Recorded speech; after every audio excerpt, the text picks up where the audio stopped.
Joining us now to review some of the headlines of today's newspapers from around the world is Arise News analyst Emmanuel Ifene. It's the eve of Nigeria's general election. Good morning, Robert. Good morning, Rufai. Good morning, Ayo. Yes. Good morning. Well, I'll give you an answer at the end of this program, Rufai.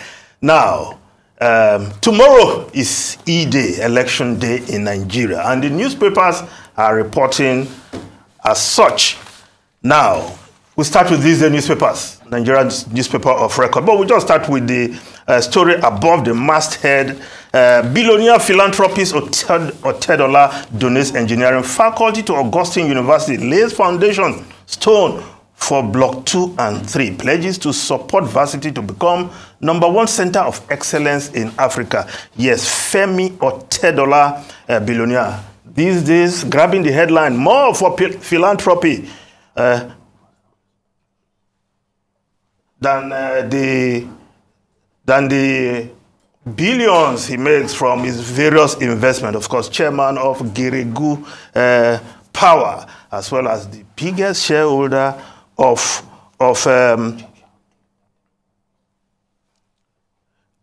well as, sorry for that glitch. Now, of course, Femi Otedola also the biggest shareholder in First Bank of Nigeria, one of the tier 1 banks. Now, the election story. 87.2 million voters to decide a presidential race too close to call. Biden, U.S. stands with Nigeria as it charts new path to secure future. U.S., Canada, Japan, others Lord signing of second peace accord. Lawan preaches peaceful polls, drum support for Tinubu. Sheikh Dahiru Bauchi endorses Atiku. Obaseki, Atiku best choice for Edo people, urges them to reject same-faith presidency. Yes, tomorrow 87.2 million voters will troop out to vote in the various polling units across the country, and all preparations are in place. INEC said they are ready. The security agencies are saying we are ready to secure the environment for Nigerians to vote in a peaceful atmosphere. And, of course, what is left is for the voters tomorrow to do their civic duties, to carry out their civic responsibilities and pick the next president of the Federal Republic of Nigeria, who will assume office on May 29, 2023. Now, the Vanguard newspaper, 87.2 million PVCs collected as Nigerians go to polls tomorrow. Now, the Daily Trust newspaper reporting 24 hours to go, how Atiku, Tinubu, Obi Kwankwaso will share 87 million votes. It's too close to call experts. Ex-VP Asiwaju for epic battle. Popularity test for former governor Anambra State. Now, if we just look at the Guardian newspaper, federal government, yes, Nigerian decides, borders shut, INEC upbeat, Buhari in Daura has 87.2 million votes. President Muhammadu Buhari has already gone to Daura, where he will be casting his vote and also watching proceedings. For the first time in the last 8 years, he was not one of the contestants. I'm sure it will be some music to his ears and pleasure to his eyes to sit down at home, relax, and watching who will emerge as his successor.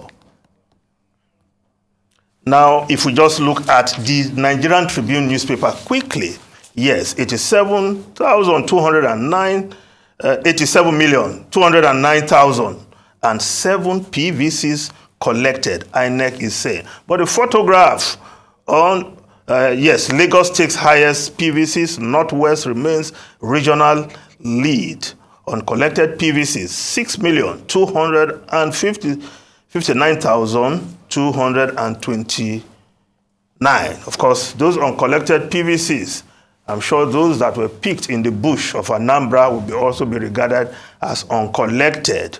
Well, perhaps after the election, INEC will need to investigate that further, because some people must have been clearly disenfranchised because their PVCs were found in the forest by hunters. Now, the photograph, the front page of the Nigerian Tribune. Yes, first commercial flight lands in Ogun Cargo Airport. Yes, the much talked about Ogun Cargo Airport, promised by various administrations, but it has been delivered by Dapo Abiodun, the hardworking governor of Ogun State, who is also known as the Eleyi One of Nigeria. Ruben.